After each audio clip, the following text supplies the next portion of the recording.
Hey Tony, it's Friday. And first off, to answer your question of the week, Rangers and Rogues have always been my favorite class. There's just something about being crafty and entertaining that makes me really enjoy them. I also really like Bards just because I like Bards' abilities and I find them entertaining. But those are my favorite classes. Now on to the main subject today.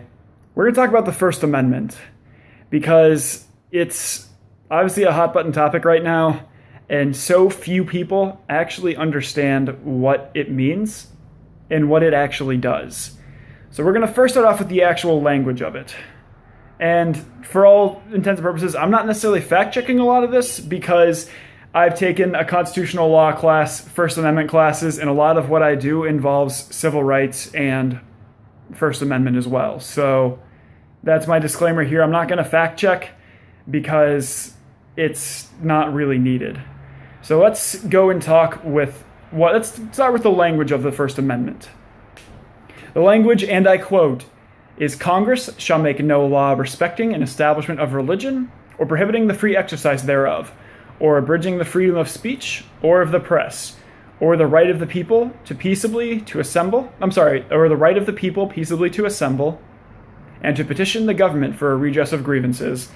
I'm gonna go one by one with what that actually means, but as a general purpose, the First Amendment basically just means that the government cannot punish you for going against what they would think. So for example, if I want to come out and speak and say that the government is a disaster, the government couldn't come in here and arrest me because I am exercising my First Amendment right. So let's again go one by one in what each part means.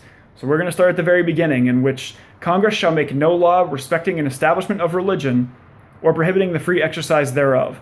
What that means is Congress is not allowed to make a law saying that Christianity is the only religion this country can follow. That is against the Constitution, and that is against the First Amendment. Therefore, that cannot happen. And likewise, or prohibiting the free exercise thereof. The government can't simply arrest you for being a Muslim or for being Jewish or anything like that, because what that means itself is they cannot punish you for having a religion. If you are a Pastafarian, the government cannot punish you for that. And that's one thing that it's true, and it's how the law actually is, but there are ways around it, and that's a discussion for a different video. So now let's go to the abridging the freedom of speech. This is the one that is very heavily litigated. Like, the two most litigated Bill of Rights amendments are the First Amendment and the Fourth Amendment. The Fourth Amendment is like incrimination, and is basically you have a right to be secure, and that's why police can't arrest you without a warrant. That's a Fourth Amendment right, and that's again another discussion for another video. So now, abridging the freedom of speech, what that means is the government cannot again jail you for saying something against the government.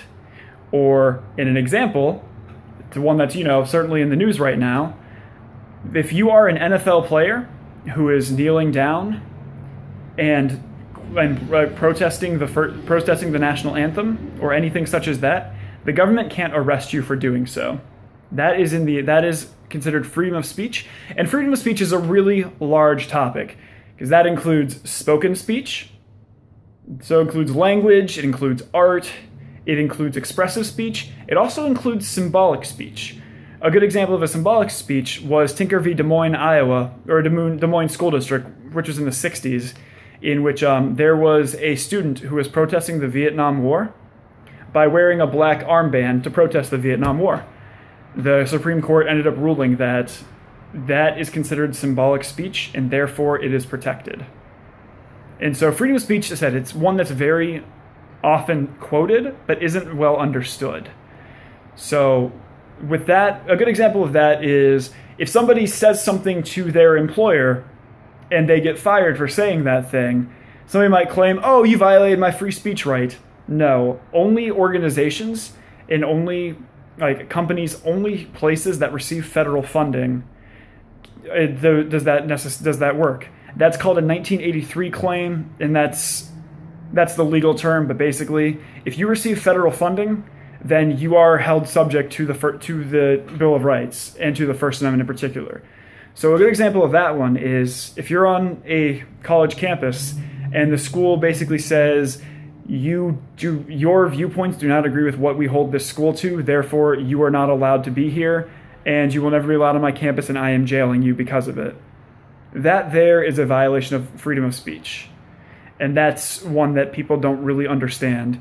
If you are in a private organization, so a good example is if I were to go on the website, like on the internet, and say that community legal aid is a terrible place to work, never ever do this, then I could still be fired for that because they are a private organization and therefore they can fire you for a language you speak. Example was Kurt Schilling, who was a pitcher a couple years back, had said some pretty offensive things and he was fired because of it. Because ESPN is a private organization with private values, they can fire somebody for going against that. And there's no freedom of speech protection there. The government just can't incarcerate you because of that. So freedom of speech is probably a video I'll go on in its own video and separately in the future because it's really dense and there's a lot of litigation. There's a lot of lawsuits about the First Amendment, particularly the freedom of speech aspect of it. So that's a pretty large topic. Now let's go to the freedom of the press.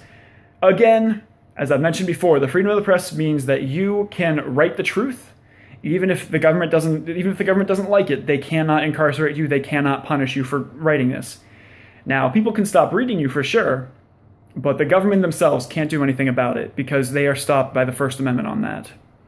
So freedom of the press is one that's also relatively litigated because there are certain aspects of, was this story here libel because it's lies that is not protected by the First Amendment? Or did this thing did it incite violence? Because that is also not protected. But freedom of the press means that you can be handing out pamphlets as well, and you cannot be punished for what you are saying in there. Now let's go to the next part. Right of the people to peaceably assemble. That, in essence, is a right to protest. So long as you are protesting peaceably, the government can't stop you. And another thing, is if you're having any form of meeting, like a tenants meeting or a school meeting or anything like that, the government can't stop you from having those. Now, a lot of governments can actually stop, like, unions and meetings from going there. And that is one thing that is very, very core to the American identity, is you have a right to peaceably meet and discuss things. And now we're going to the last part, which is one that you don't really see as much anymore. At least it's never litigated because it's kind of self-explanatory. It's the petition. You have a right to petition the government for a redress of grievances. So let's say I am disappointed with something Donald Trump has said. I can write him and petition the government to basically say this should be not allowed, and therefore you should not be saying this. I can do that. Or an even better example, if you don't like the healthcare bill, you can write to the government and say this is a terrible healthcare bill. This should not happen, therefore this needs to stop. And you have a right to do that, and you cannot be punished because of that. But again, a lot of this all relies on the fact that only governmental agencies that receive federal funding can violate your First Amendment rights. And that's particularly known in, like, police. Police cannot jail you for something that you said unless it goes to another standard of the incitement standard or the obscenity standard, or any one of those that is, again, a very wide topic for another time. In a short 10-minute video, I can't really explain everything because it's very dense, but that is kind of a basic overview, line by line, of the First Amendment and what it actually means. So, Tony, my question for you is, what amendment of the Constitution, particularly the Bill of Rights, are you not very knowledgeable about and know that many other people are not?